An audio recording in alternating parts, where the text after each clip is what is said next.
Nuestro trabajo de fin de máster de valoración del daño corporal consistió en la revisión de los casos de incapacidad temporal tramitados desde ASPEIO a LINS por el sistema Atrium en el año 2009 en los sectores de Ferrol, Zamora, Salamanca y Valladolid. El sistema Atrium es una aplicación de trabajo informático de las unidades médicas de LINS, cuyas funcionalidades son gestionar expedientes de IT, gestionar citas, consultar historiales, solicitar informes médicos, etc. Empezamos definiendo lo que es la incapacidad temporal, en este caso en contingencia común.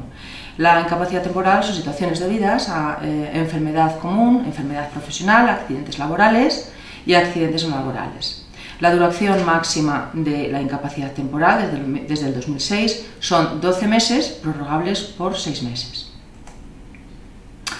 Las medidas de gestión de la incapacidad temporal son, pasados los 11 meses de incapacidad temporal, se tramita por la mutua un expediente clínico a LINS con propuesta de alta médica, propuesta de incapacidad permanente o propuesta de prórroga. Se emite un informe por el equipo de valoración de incapacidades y finalmente hay una propuesta de resolución de LINS que consiste en alta médica, inicio de expediente de incapacidad permanente o una prórroga de 6 meses.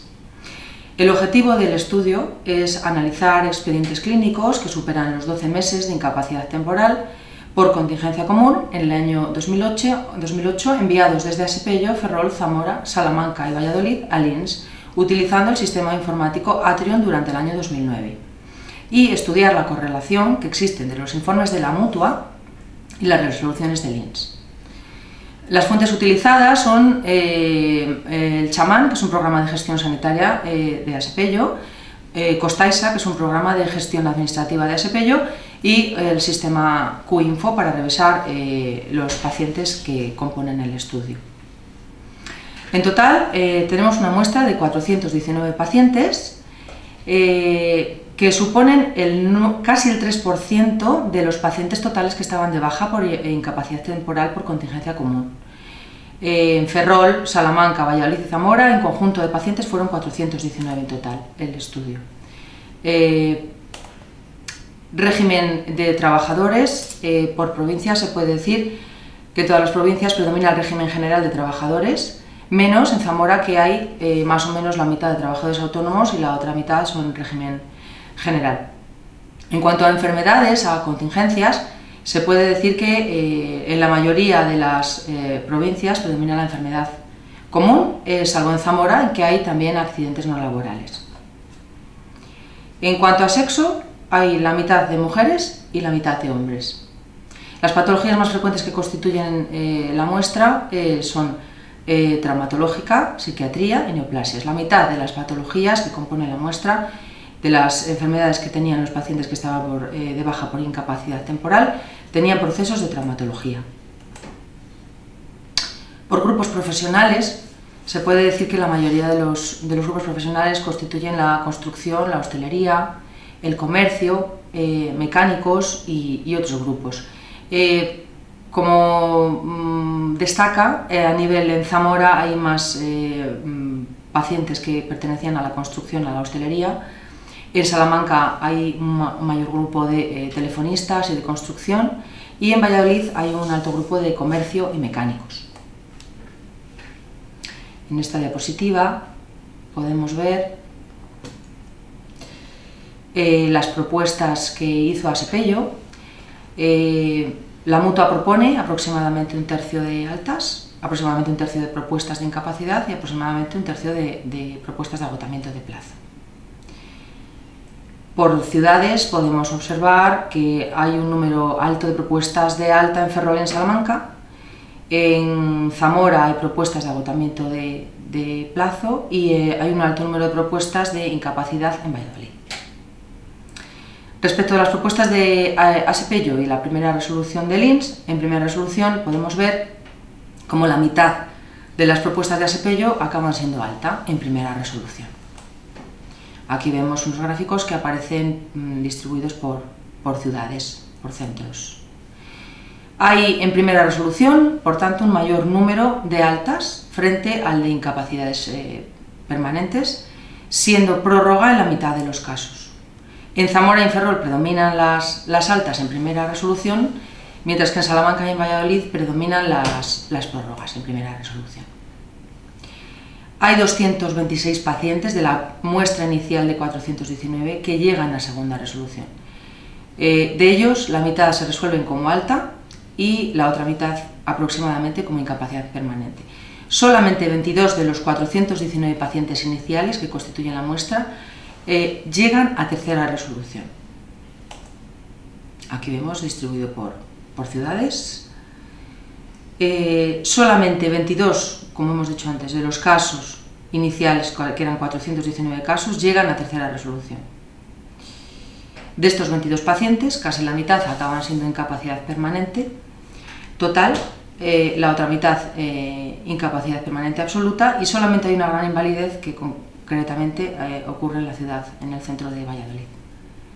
En resolución final del INS, de los 419 pacientes que teníamos de muestra inicial, 2/3 acaban siendo alta por el INS y 1/3 acaba siendo incapacidad permanente por el INS. La resolución final, distribuida por ciudades, la distribución de las resoluciones finales por centro y por sexo. También hacemos una comparativa de las resoluciones finales del INS. Y hay un dato muy importante, que es la comparativa de las propuestas de la mutua con las resoluciones del INS. En concreto, hay una concordancia de la mitad de las propuestas de incapacidad permanente y hay 2/3 de concordancia de las propuestas de alta. Es decir, de todas las propuestas de alta que genera la mutua, 2/3 acaban siendo alta por el INS, y de las incapacidades permanentes, la mitad acaban siendo incapacidades por el INS. De la muestra inicial de 419 pacientes, acaban siendo incapacidad permanente 1/3, es decir, unos 135 incapacidades permanentes. Tenemos que hacernos una reflexión acerca de por qué hay ese porcentaje de pacientes que agotan los 12 meses. Concretamente, habría que valorar, hay 4 factores que influyen a la hora de que lleguen las incapacidades temporales por contingencia común a agotar 12 meses de incapacidad temporal. Hay una influencia del trabajo, el trabajo en las mutuas de accidentes de trabajo y enfermedades profesionales de la Seguridad Social. Hay una influencia de las propuestas que realizan las mutuas, por qué realizan ese tipo de propuestas. Hay una influencia del sistema público de salud, de las pruebas diagnósticas, el tratamiento, las listas de espera. Y luego que estamos hablando de patologías comunes, las enfermedades comunes, que son concretamente el 94% de todas las patologías que hemos estado valorando, las otras eran accidentes no laborales, y por tanto puede pensarse que son enfermedades y patologías de mayor gravedad. Como conclusión al estudio podemos decir, desde el año 2006 el control de la incapacidad temporal se realiza a los 12 meses en vez de a los 18 meses, como se hacía anteriormente.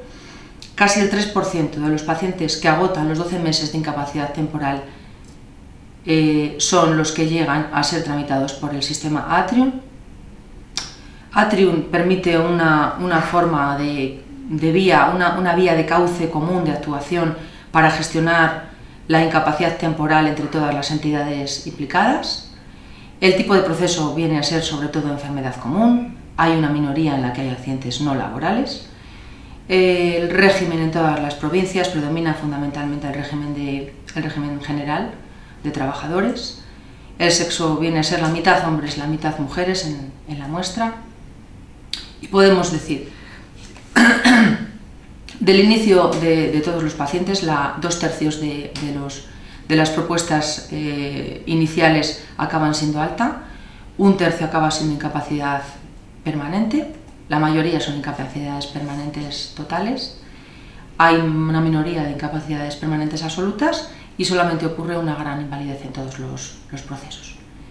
Creo que es bastante interesante profundizar en este estudio de forma más amplia. Está compuesto por muchos datos, muchas escalas, muchos valores, hay muchísimas gráficas comparativas y sería conveniente poder profundizar en ello porque es de alto interés para nosotros. Muchas gracias por su atención.